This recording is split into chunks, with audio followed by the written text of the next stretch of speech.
and it eliminates the pandemic threat. We've all been talking about the need for urgency. Are we organized in the right way to make permanent progress and meet this goal?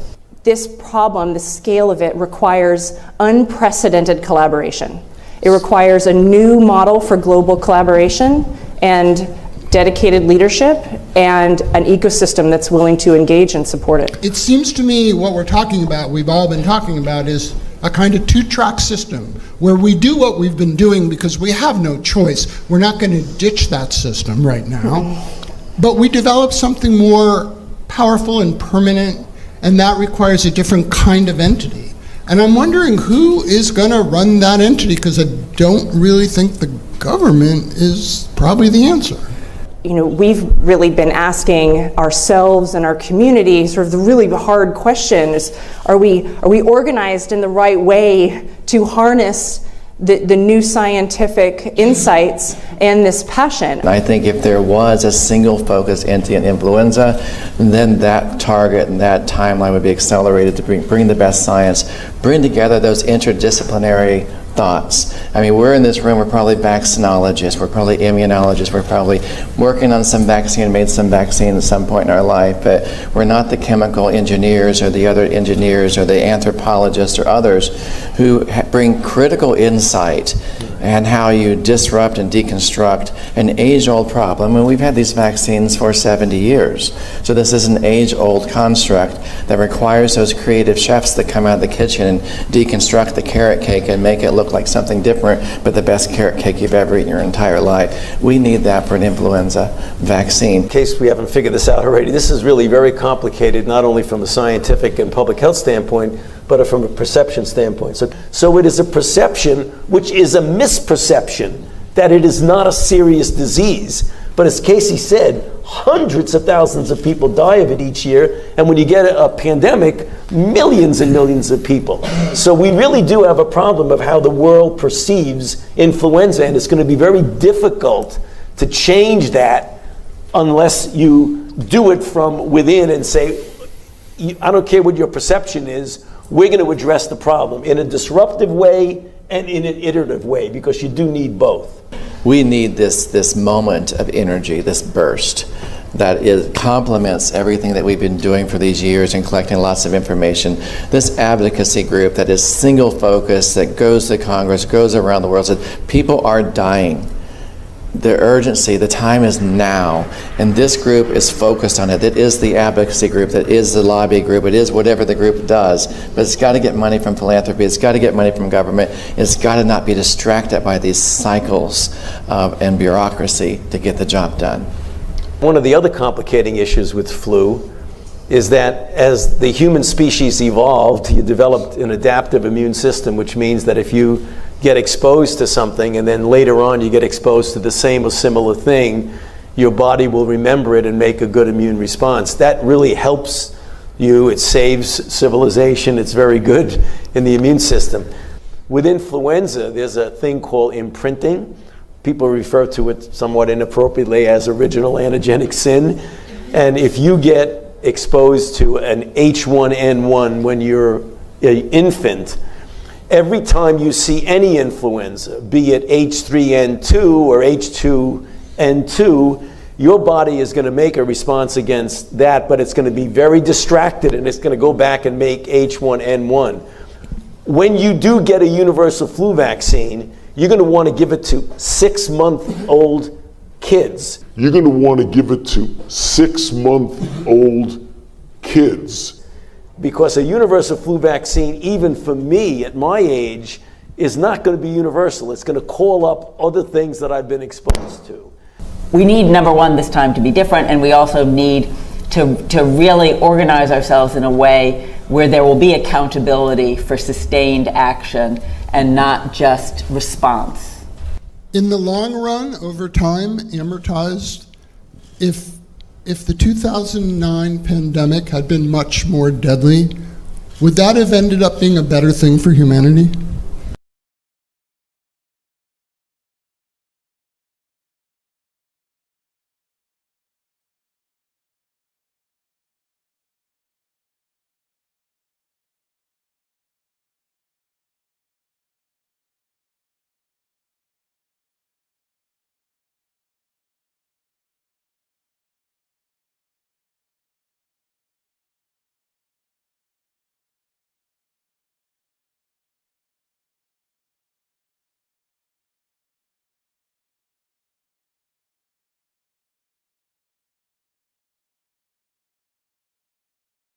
What is it? What is it about humanity that wants to go to all the details and stuff and listen? You know, these guys like Fauci get up there and start talking. You know, he doesn't know anything really about anything, and I'd say that to his face.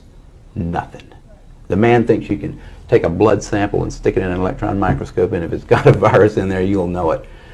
He doesn't understand electron microscopy, and he doesn't understand medicine, and he should not be in a position like he's in.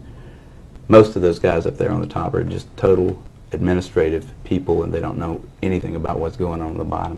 You know, those guys have got an agenda, which is not what we would like them to have, being that we pay for them to take care of our health in some way.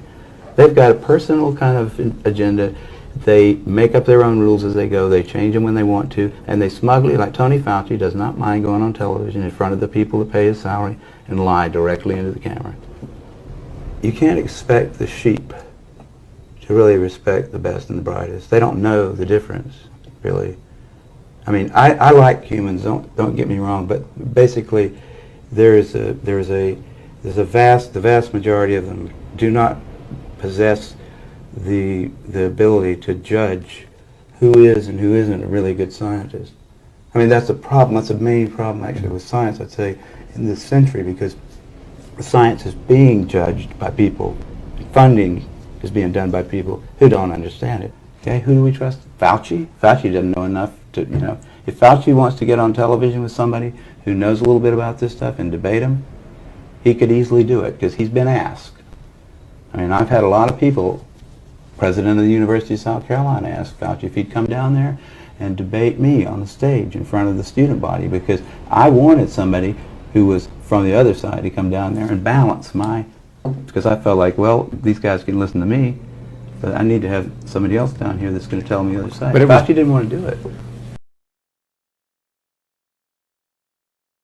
Given, as you heard from the introduction, that I have been around for a while and have had the opportunity and the privilege and the pleasure of serving in 5 administrations, I thought I would bring that perspective to the topic today, is the issue of pandemic preparedness. And if there's one message that I want to leave with you today based on my experience, and you'll see that in a moment, is that there is no question that there will be a challenge to the coming administration in the arena of infectious diseases, both chronic infectious diseases in the sense of already ongoing disease, and we have certainly a large burden of that, but also there will be a surprise outbreak. There will be a surprise outbreak. There will be a surprise outbreak. And I hope by the end of my relatively short presentation, you will understand why history, the history of the last 32 years that I've been the director of NIAID, will tell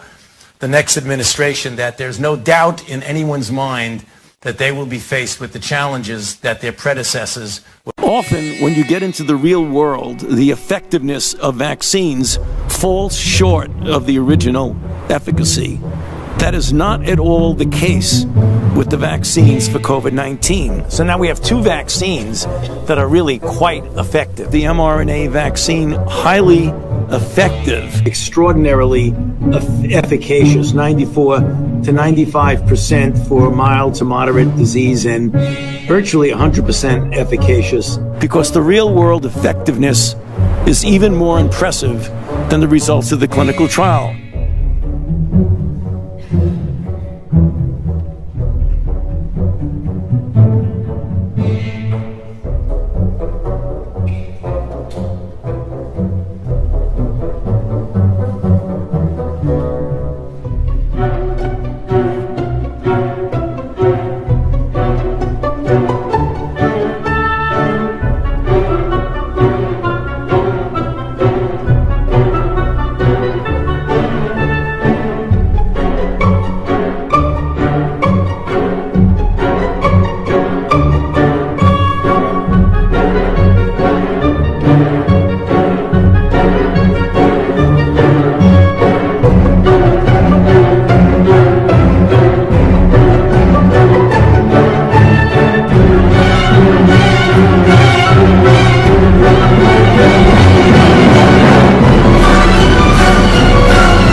shot. We've got to make sure we clarify that with people. It has nothing to do whether or not it's effective. We know it's highly effective.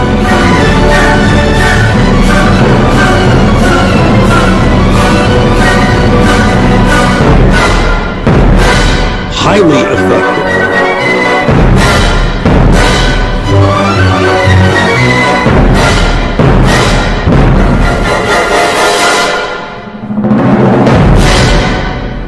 Come on, man.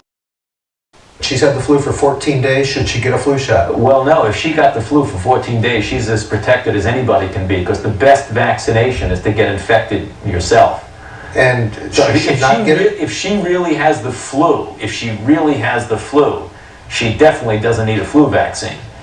If she really has the flu. She should not get it again? No, she doesn't need it, because it's the most potent vaccination is getting infected yourself. I don't know whether the pandemic started in a lab in Wuhan or evolved naturally, but we should want to know. 3 million people have died from this pandemic, and that should cause us to explore all possibilities.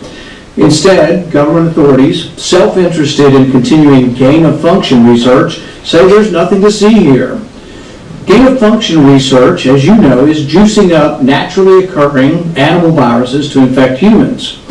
To arrive at the truth, the U.S. government should admit that the Wuhan Virology Institute was experimenting to enhance the coronavirus's ability to infect humans. Juicing up superviruses is not new. Scientists in the U.S. have long known how to mutate animal viruses to infect humans. For years, Dr. Ralph Barrick, a virologist in the U.S., has been collaborating with Dr. Shi Zhengli of the Wuhan Virology Institute, sharing his discoveries about how to create superviruses. This gain-of-function research has been funded by the NIH. The collaboration between the U.S. and the Wuhan Virology Institute continues. Doctors Barrick and Shi work together to insert bat virus spike protein into the backbone of the deadly SARS virus, and then use this man-made supervirus to infect human airway cells. Think about that for a moment.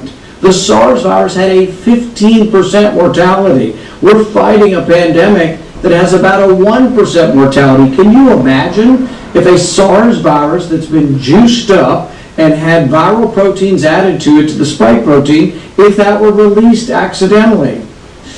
Dr. Fauci, do you still support funding of the NIH funding of the lab in Wuhan? Senator Paul, with all due respect, you are entirely and completely incorrect that the NIH has not ever and does not now fund gain-of-function research in the Wuhan Institute. Do they fund Dr. Barrick? We do not fund. Do you fund Dr. Barrick's gain-of-function research?